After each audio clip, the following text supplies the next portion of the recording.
Bueno, buenos días.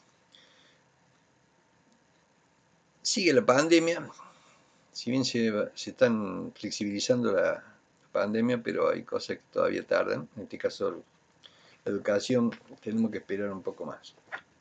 Esperemos que se solucione este problema y que no retrocedamos, porque estamos en la fase 4 y bueno, esperemos que no retrocedamos a la 3. Tenemos que seguir con los prácticos. Les aviso que después de este práctico tenemos que hacer un parcial. Primera nota, estamos atrasados con la planificación, así que tengo que recurrir a hacer el primer parcial y después seguimos viendo otros temas.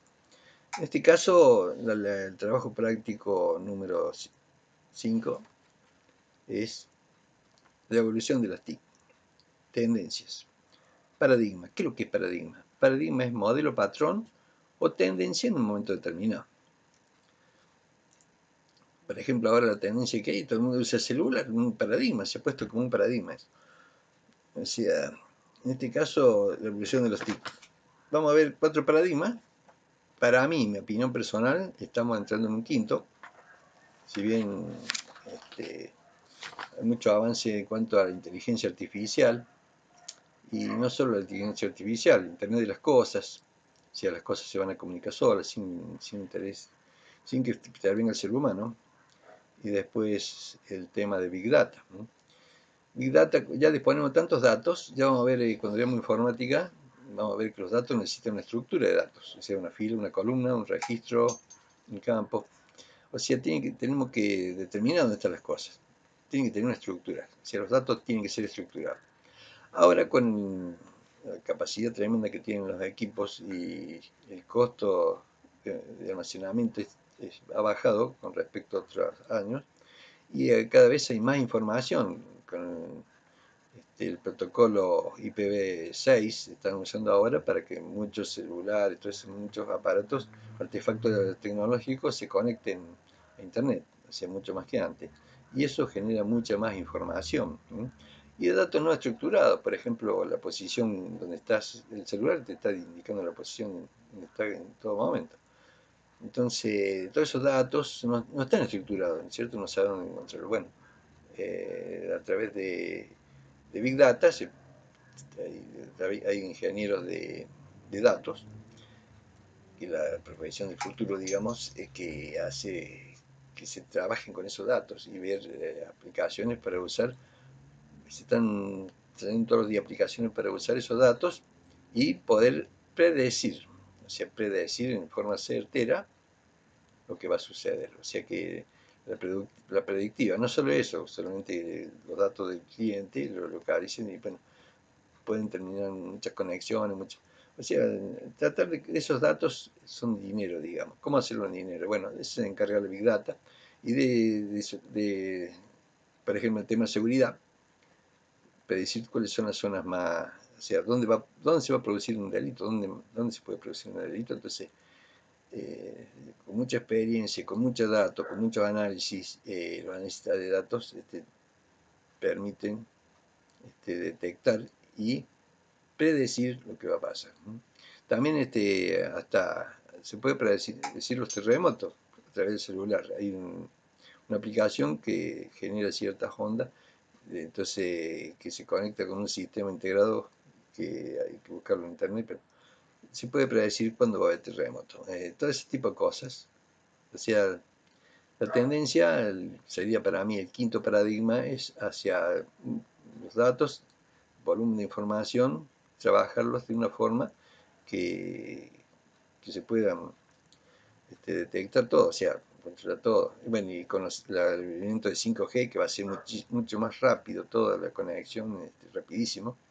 Bueno, todas esas cosas hacen un conjunto de caracteres, de circunstancias que determinan que va a haber nuevas tendencias, la nueva tendencia a donde va a ir todo esto de las TIC, ¿no? En este caso, bueno, tenemos aclarado lo que es el paradigma, ¿no es cierto? El paradigma es modelo, patrón o tendencia. En este caso vamos a ver 4 paradigmas. Y el quinto es el que estoy anunciando. Para mí no hay un acuerdo todavía en esto, pero para mí estamos en el quinto paradigma ya, en el que se viene, ¿no? Trata sobre la evolución de las TIC. ¿Cómo empezó esto de las computadoras? Eh, la tendencia que hubo. Hay un escrito, ahí está el trabajo práctico, que lo voy a subir al Classroom, este, quinto trabajo, que trata de todo eso, la evolución de las TIC se llama.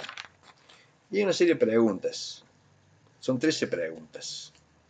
¿Mm?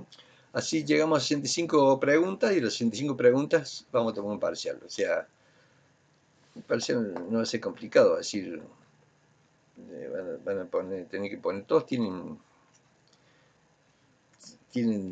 internet, todos tienen, ¿qué medio tienen? Celular o computadora. Yo le voy a hacer una encuesta para determinar si alguno no queda afuera, para que no quede afuera con esto, con ese parcial. Son 5 preguntas, vamos a hacer el parcial y bueno, vamos a ver cómo lo hacemos de una forma práctica, digamos, un multiple choice sobre 10 preguntas y tienen que responder, ver cuál es la correcta, ¿no? Son parecidas las respuestas y tienen que ver la respuesta correcta.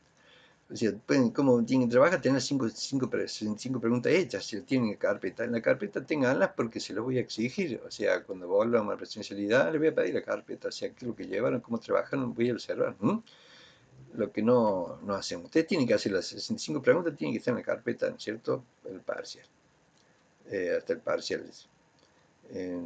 Entonces, todos tienen medio, ¿no es cierto?, para hacerlo.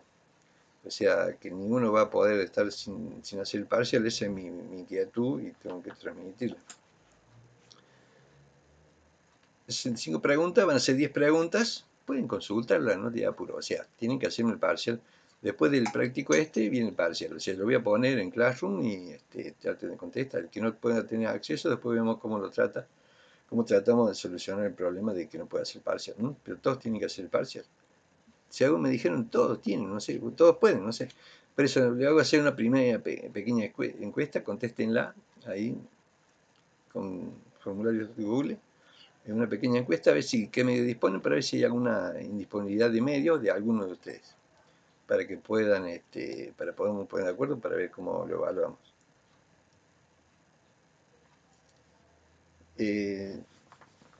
No sé si queda claro hasta ahora los 4 prácticos. Si tienen alguna duda, traten de pedir aclaración porque se viene el parcial, o sea que el parcial tiene que sacar, bueno, hay más de 7, traten de sacar más de 7, mejor. Generalmente el aula 5 que he tenido siempre no sacaba menos de 7. O sea, vamos a ver este año. Pero bueno, hay una serie de preguntas, son 13 preguntas. Dice, característica del primer paradigma. Está claro que el paradigma, ¿no? Si no, me consultan después de alguna forma. Modelo patrón o tendencia en un momento determinado.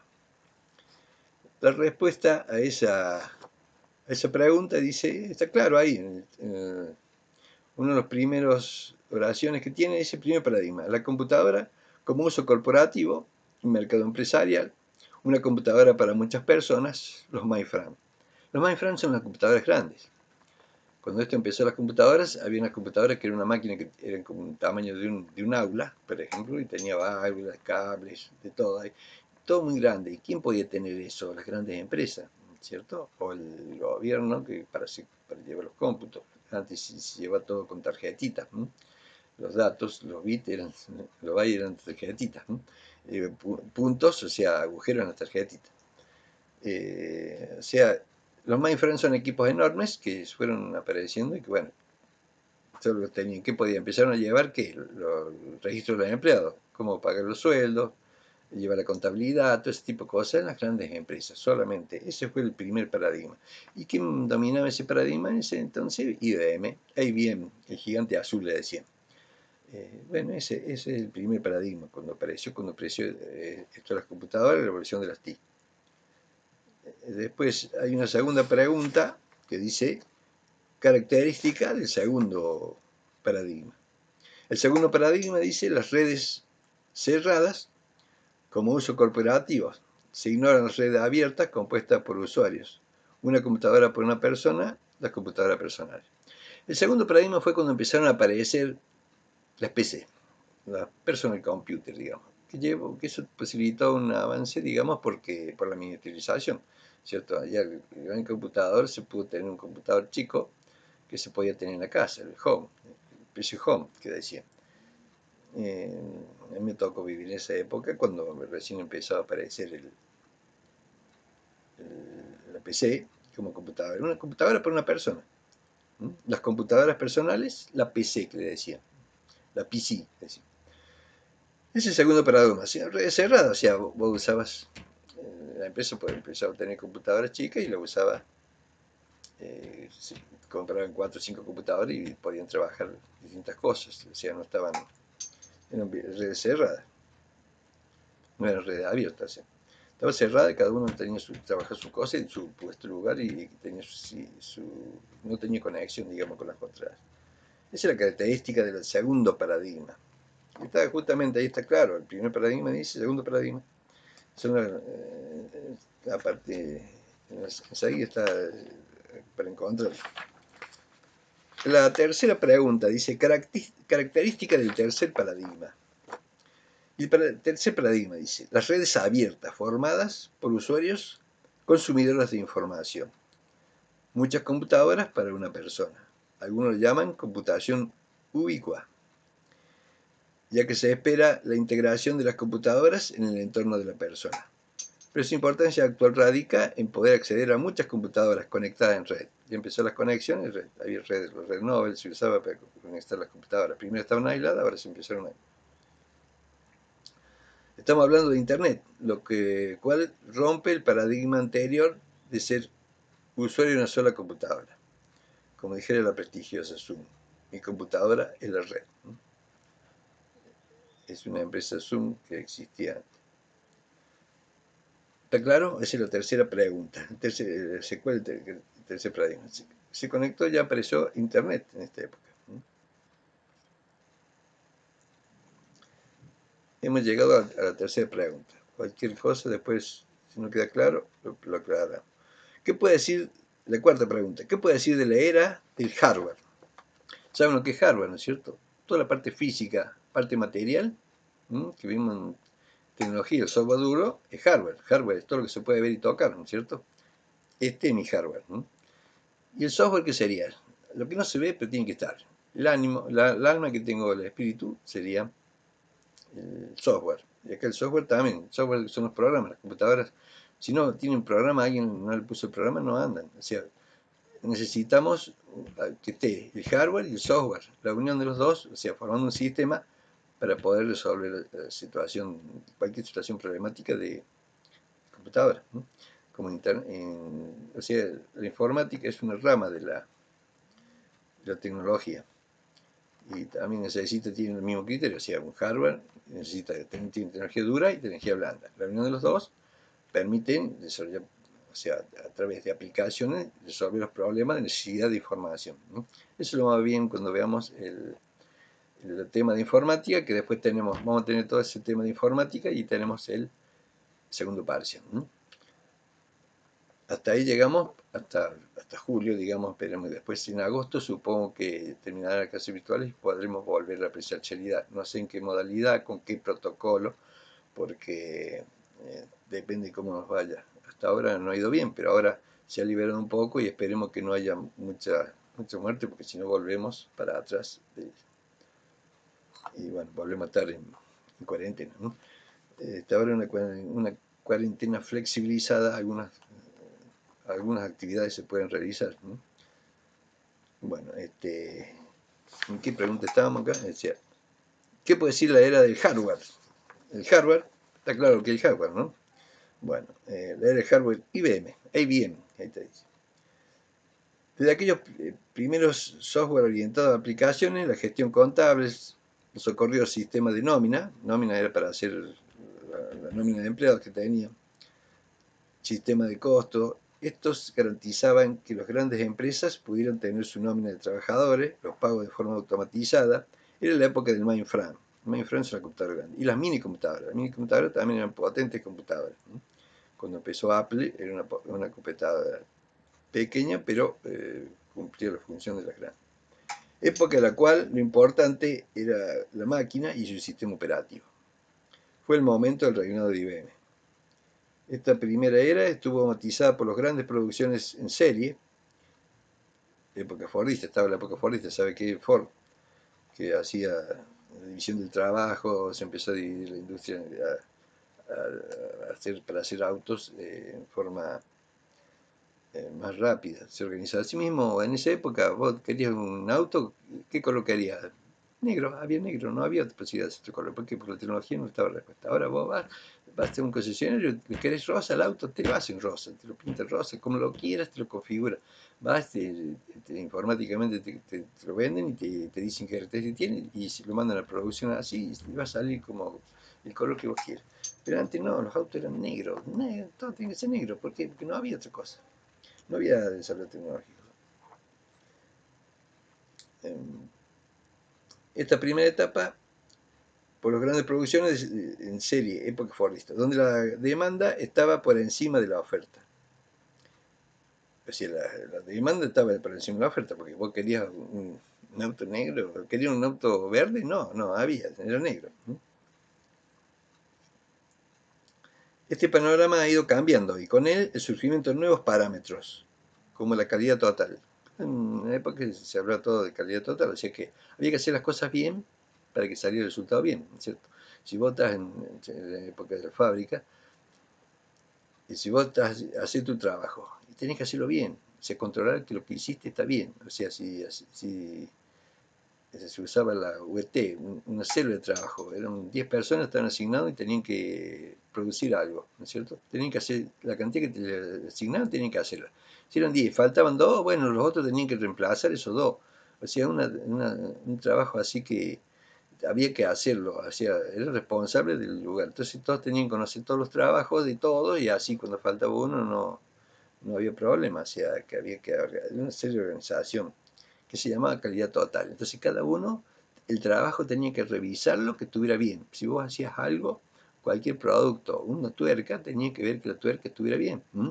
Dentro de las medidas, dentro de los parámetros, tenía que estar de acuerdo al estándar de calidad, ¿cierto? Si no, no sirve. Si hace algo que no sirve, bueno, deténelo ahí, páralo ahí, porque si no, después va a generar problemas. Es el concepto de calidad total, o sea que ser responsable de lo que haces y hacerlo bien. Si salió mal, bueno, anularlo, pero no lo haces porque está mal, ¿no? Esa es calidad total. Fue un concepto que predominó en años anteriores. La orientación al cliente, o sea, se empezó a pensar ya que satisfacer al cliente. Antes vos querías un auto negro, como decían, un auto de otro color no te daban. Ahora sí, se empezó a ver la posibilidad de cómo hacer autos de otros colores, en esa época. Esto ha llevado en primer lugar a trabajar sobre las necesidades reales del cliente y las tendencias del mercado. ¿Qué tendencia? Bueno, que vimos, el paradigma, o sea, que tendencia en un momento determinado. Cada vez que es más imprescindible adelantarse a la competencia. ¿Queda claro? Esa es la pregunta número 4. Esa sería toda la pregunta número 4. La era de hardware y IBM. O sea que en ese caso predominaba el hardware, o sea, la parte física, la parte material. La pregunta número 5, ¿qué puede decir de la era del software? O sea, el software es la parte no material, o sea, no se ve, pero tiene que estar. O sea, que es como el espíritu, el alma, ya le expliqué, y el software, eso es software y la tecnología blanda sería, tecnología blanda, la organización, el orden, todo este tipo de cosas, cómo tiene que hacer eso forma parte de la tecnología blanda. Dice, la era de software y Microsoft.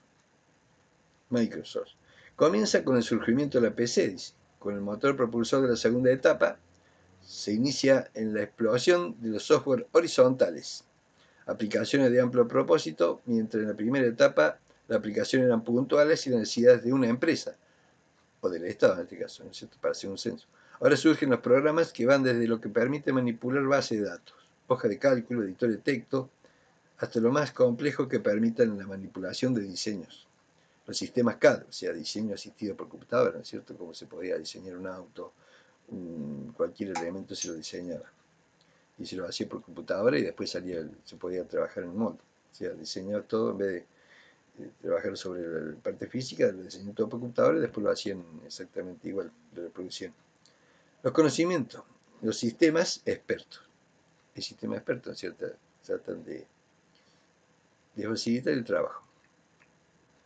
En base a la experiencia, se va cargando su experiencia para que pueda solucionar el tema. Que tiene ya, después ahí empezaba la inteligencia artificial y ahora viene a ser Big Data, lo que predomina. ¿Está claro? ¿Está claro la pregunta? Dice, otra de las consecuencias de la PC fue el surgimiento del mercado doméstico. Claro, tenía la computadora en la casa. A mí me tocó, cuando yo estaba en esa época, yo trabajaba en una empresa de software y teníamos un vendedor que vendía computadoras, le iba a vender a las escuelas.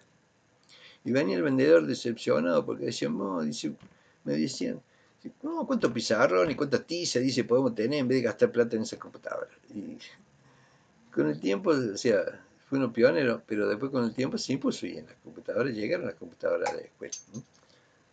Eso pasó en esa época. Comienza el surgimiento de la PC, el motor impulsor de la segunda etapa, se inicia la explosión de software horizontales, o sea, aplicaciones de amplio propósito. Mientras la primera etapa de las aplicaciones eran puntuales en la necesidad de una empresa, ahora surgen programas que van desde lo que se puede manipular, base de datos, hoja de cálculo, editor de texto, hasta lo más complejo que permite la unificación de diversos diseños. Los conocimientos, los sistemas expertos y todo eso. Bueno, esa es la quinta. Otra consecuencia de la PC fue el surgimiento del mercado doméstico, mientras que el reinado de IBM no solo existía el mercado empresarial, que el surgimiento de la PC con el predominio de Microsoft, el hogar se ha convertido en un importante nicho de mercado. De ahí que hoy se puede hablar no solo de comercio de empresa B2B, es una tecnología para ahorrar, para transmitir datos y ahorrándose, antes era cara la transmisión de datos, sino también del comercio de empresa, consumidor, o sea, B2C, empresa consumidor, cuyo crecimiento sigue en ascenso. En esta época lo que predominaba fue aparición de Microsoft. Con esto antes tenía una computadora y tenías todas palabras en inglés, no teníamos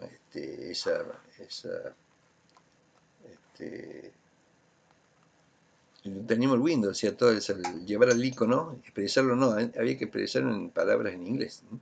Y antes estaba primero empezó el CPM, ¿no? Control del programa por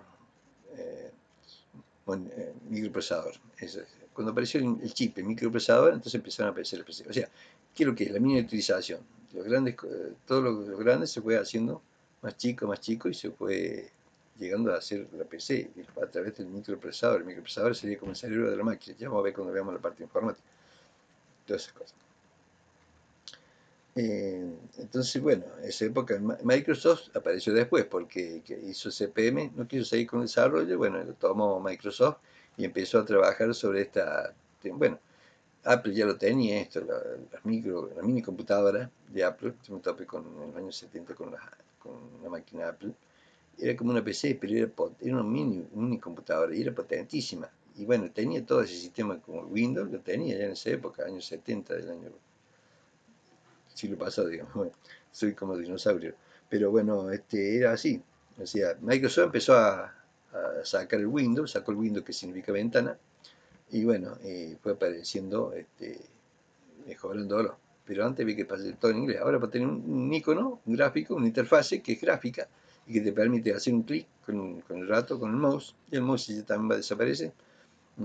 Pero lo podés hacer con las manos, o sea, con las manos vas a poder manejar. Así como la mano se va a prender el televisor, lo cambia de canal con la mano, también sobre el teclado vas a tener que trabajar sobre la mano y ahí va a estar el mouse, digamos, lo que hace el mouse. Son los cambios que se vienen. Con el rendimiento de Microsoft. ¿Y Microsoft qué hizo? Bueno, el paquete Office, que es un paquete privativo. ¿Por qué? Porque es software privativo. ¿Por qué? Porque no, bueno, tenía acceso al programa y lo este, no tenés acceso al programa y tenés que pagar una licencia por usarlo.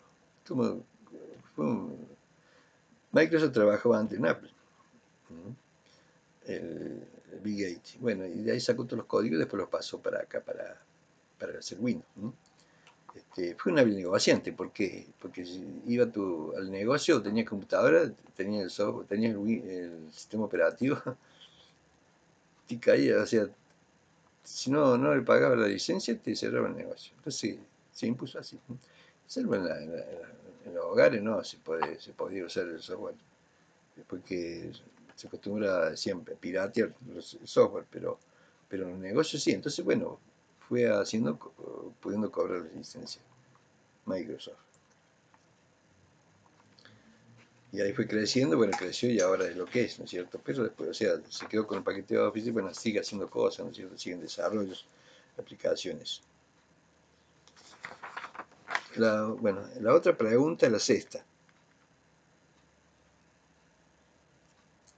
¿Qué puede decir de la era de Internet? La era de Internet, ¿qué pasaba? Cuando apareció Internet, había un buscador, o sea, un programa que manejaba Internet, que permitía navegar, un navegador, perdón, que permitía navegar Internet. Se llama Netscape. Bueno, apareció ese Netscape. Después apareció Windows, puso dentro del sistema operativo Internet Explorer. Y bueno, con ese lo puso dentro del sistema operativo. Hubo una guerra entre Netscape y Microsoft, ¿cierto? Los fundadores. ¿Por qué? Porque puso Internet Explorer dentro del sistema operativo. Y hubo juicio, se pelearon entre sí. Pero apareció con Google. Y Google, o sea, después apareció Google. ¿Qué pasa? Había un montón de información y vos tenías que buscar la información. Tenía un buscador, que el buscador era Yahoo. Y vos te ponías a buscar algo, bueno, pero hacía la pregunta y bueno, te iba a tomar un café, volví y todavía seguía buscando. Era muy lerdo, o sea, no desastre. Y Google fue un hábil, hicieron el algoritmo de búsqueda rápido y eso fue lo que le permitió a partir de ese algoritmo encontrar un montón de cosas, un montón de empresas. Entonces la era de Internet se dice que fue la era de Google. Con el advenimiento de Internet pasamos a la tercera etapa, la de las comunicaciones y el impacto del fenómeno de la globalización. En esa época se decía, si vos hay normas de fabricación, la ISO 9001, toda la serie ISO 9000 es para fabricar un producto. Entonces vos fabricas un producto en cualquier lugar del mundo y tiene que estar para que se pueda vender en todo el mundo. Pero para eso tiene que estar bajo norma. Incluso tenés que certificar esa norma de calidad que vos estás haciendo los procedimientos que corresponden correctos para poderlo, o sea, porque antes hacían las cosas, vos tenías una marca y te veías, y querías pasar las cosas a otra máquina y no se podía, o sea, no había compatibilidad. Entonces se pusieron de acuerdo todo y crearon, vamos a hacer todo bajo una norma y hacemos la norma esa. Las normas ISO igual para todo. Ustedes si ven acá, normas ISO dice, no, acá es IRAM, el IRAM es el organismo que controla todo tipo de normas para fabricar. Ustedes quieren que fabricar cualquier cosa, tienen que hacerlo bajo normas. Si no, no sirve. Bueno, pero acá en Argentina tenés, este sale 300 pesos, es bajo norma, y este sale 80 pesos y no es bajo norma. Y acá en Argentina, ¿qué hace? Va, compra no, eso no tiene que existir. O sea, ¿por qué? Porque no cumple norma. Entonces, ¿qué garantía tenés que pueda fabricar? Que esté bien hecho. La certificación de calidad tiene que estar bajo norma. O sea que eso. La era de Internet, Google dice. Bueno, ahí está. Es bueno destacar que para muchos también estamos ante la tercera gran revolución de las comunicaciones, después de la imprenta, la radio y el teléfono. Internet ha dado lugar no solo a un nuevo paradigma de comunicación, sino a un nuevo entorno para los negocios. Está el e-commerce, bueno, así podés comprar online, ¿cierto? Hoy se habla de entornos virtuales, y bueno, ahora estamos en la virtualidad a través de la enseñanza también. La empresa de empresa virtual, también llamada abierta o extendida, tienda virtual, hasta hay una realidad virtual sustituta de la real, como dijimos en el Second Life. ¿Está claro hasta acá? Tenemos hasta la pregunta 6. Bueno, no tengo que hacer muy largo los vídeos porque tengo problemas de espacio. La pregunta 7. Como opuesto a los sistemas propietarios, ¿qué surgió? Bueno, ya sabemos que Windows es un sistema propietario. ¿Por qué? Porque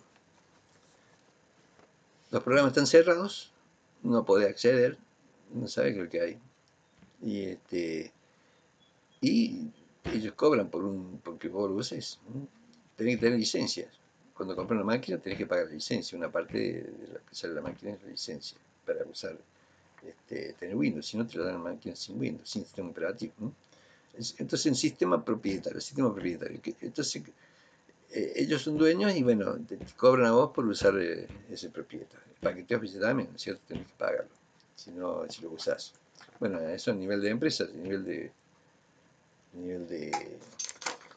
este,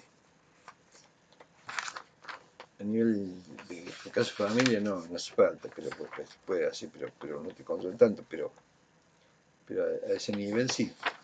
A nivel de empresa sí, si no después los que son directores de alguna empresa, te cae una inspección y tiene software legal, se llama, una empresa de software legal, que se ven si está legalmente, vos pagaste por el uso de lo que sea, del sistema operativo que tengan, o sea, tener la máquina, pero tenés que tener el sistema operativo, y todo lo que está desarrollado, está desarrollado. Entonces surgió el software libre, el open source. ¿El software libre qué hace? O sea que vos podés disponer del software, modificarlo como quieras, tener el programa, lo ves, lo palpás, querés modificarlo, lo podés usar y es gratis. O sea, el que desarrolló el programa siente satisfacción por lo que hizo y lo da para que otro lo pueda. Es colaborativo, o sea que un software colaborativo. Entonces eso es lo que surgió después ante el software,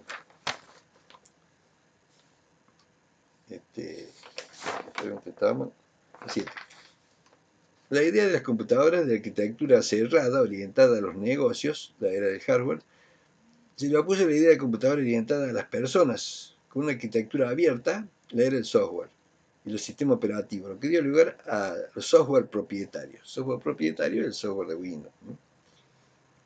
Y las computadoras de escritorio. Como opuesto a los sistemas propietarios surgió el software libre y el sistema operativo Linux. Linux es libre, no tenés que pagar nada. O sea, bueno, no tiene también el desarrollo que tuvo el desarrollo de Microsoft. Porque Microsoft, ¿qué? Fue llamando a toda la gente que trabajaran para él. Había un doctor, el doctor Norton, que era dentista, se compró una computadora y empezó a investigar, y sacó un montón de aplicaciones para recuperar los discos, porque antes los discos eran falsos, decía más falso que disco y lo disco. Entonces se dedicó a encontrar programas, hacía aplicaciones para recuperar discos, por ejemplo. Y con eso, después también lo fue incorporando todo Microsoft, con su hábil política de cobrarle a todo el mundo la licencia. La 8 dice, ¿en qué radicó el éxito de Google? Dice, ahí donde está, dice, después de Yahoo la palabra. En realidad estamos ante un nuevo paradigma donde lo importante era encontrar la información. Para eso se necesitaba un buscador rápido. ¿Y quién hizo el buscador rápido? Google. Esa es la respuesta. O sea, como decía antes, los buscadores eran muy lerdos, demasiado lerdos. Y bueno, se usaba Yahoo y Yahoo le pasaba eso. Buscabas algo y tardaba 25 minutos o 30 minutos para encontrarlo. Este fue el problema. Entonces la habilidad de Google fue esa. Esa es la 8. Dice, el éxito de Google radicó en un modelo descentralizado donde el resto de las empresas de la red participan y juegan un papel específico y existe un reparto de ganancias. Google existe desde y para la red. O sea, fue que dominó el mercado Google. Esa es la 8. La pregunta número 9. ¿En qué ha consistido el éxito de Microsoft? Dice, en cambio, el éxito de Microsoft ha consistido en un modelo comercial de tendencia monopolizadora, absorber todo aquello que genera beneficio, pero su modelo está basado en la utilización de las computadoras. Su razón de ser han sido los productos para escritorio. Y el paquete Office tenemos cuando empezó con... Bueno, ahora tiene más desarrollo, ¿no es cierto? Mucho más desarrollo. Pero Google está, digamos, es como si le pasó encima. Ahora la pregunta número 10. En resumen, la evolución de las TIC, ¿por dónde ha ido pasando? Después fueron evolucionando las TIC. La pregunta 10 dice, en resumen, la evolución de las TIC ha ido pasando por las computadoras, luego los sistemas operativos y ahora las plataformas de Internet. ¿Qué hizo Google? Con Google empezó también a hacer un montón de desarrollo a través de su plataforma. Plataforma de Internet, Google. La 10. Ahora la otra pregunta. La 11. ¿Cuál se considera el cuarto paradigma?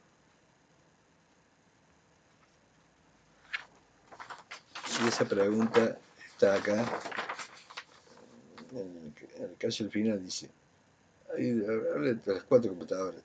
Está en 2 partes, ¿no es cierto? Pero poniendo cualquiera de las 2 está bien. Muchas computadoras para muchas personas, la web social, que es solo el inicio de la que vendrá. Cuando empezaron con las redes sociales. El Facebook, el Twitter y otras más. El Twitter se dice, Twitter y otras más. Empezó a, o sea, es reinventar lo mismo que estaba inventado, pero de otra forma, ¿no? Porque antes había, te comunicabas a través de, bueno, te comunicabas a través de mail, o si no, mandabas mensajes también, ¿no? Al sistema de mensajeo. El SMS apareció después, y después, bueno, aparecieron con esto de las redes sociales. Twitter en 140 caracteres podés poner, ¿no? En Facebook no, fue haciendo un montón de cosas. Fue más amplio, más grande. Hay un práctico, no sé si vamos a tener tiempo para que lo veamos, de comparar las dos, Facebook con Twitter. La 12. Bueno, también en la 11 también hay una parte que dice acá, ¿qué tenemos ahora? Nos movemos en 3 grandes conceptos: software libre, nuevos medios sociales de comunicación y la naciente plataforma abierta. Lo que nos conduce, bueno, el cuarto carácter, el de muchas computadoras para muchas personas, o sea, muchas personas interactuando entre ellas, la web social, por medio de redes abiertas cada vez más inteligentes, la web semántica, a su vez con resultados más inteligentes, superinteligencia colectiva, con una incidencia creciente en la vida social, política y cultural. La IA y la IoT. O sea, bueno, muchos lo consideran el cuarto paradigma. Para mí es un quinto, se va a hacer cuando aparezca ya el protocolo que viene de los chinos, ¿no? La 5G. ¿No? La 11, la 12. ¿Qué pregunta la 12? Hablamos de una web social conformada. ¿Por qué? Acá dice, hablamos de una red social, web social conformada por medios sociales de comunicación que nos lleva a que el usuario pase de consumidor a productor, a receptor a creador de la información. Una wiki que permite que uno puede, el diccionario está hecho por participación, colaboración de todos, ¿no? Si la información es cierta o no, no sé. Wiki es un diccionario, la Wikipedia, ¿no es cierto? La Wikipedia, que tenemos el caso ese. La información que está ahí puede ser correcta o no. ¿Por qué? Porque uno puede participar y poner su... Entonces es participación y crea. Crea, o sea, creativa. En redes sociales vos podés interactuar entre personas. Esa es la 12. Porque es una web social conformada. Bueno, está el Internet 1.0, que era la original cuando empezó, que podía hacer chat, podía mandar mensajes, podía mandar un mail. Después empezó con la web 2, sería con redes sociales, que es reinventar lo que estaba inventado, pero lo reinventaron y lo pusieron de otra forma. Pero fueron las redes sociales, ¿no? O sea, Facebook, Twitter, todas las que vinieron. Picasso, Instagram. Forman la web 2. Después está la web 3 y la web 4. Ya lo vamos a explicar después lo que son la web 3 y la web 4. No los quiero marear con tantas cosas, pero básicamente está así. La realidad aumentada también es otra cosa, ¿no es cierto? Y bueno, después la Internet de las cosas, que se van a comunicar entre todos, ¿no?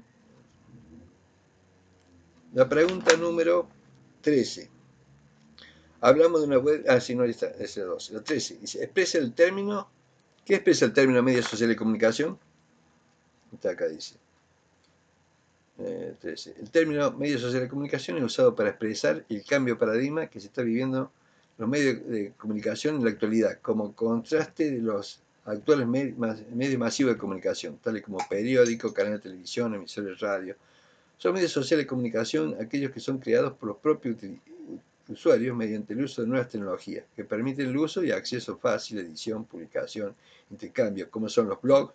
¿Sabe qué es un blog? ¿Sabe que es un procesador de texto? Podemos tener, pero un poco más sofisticado. El blog, las wikis, eso justamente que decía, la Wikipedia es un ejemplo de eso.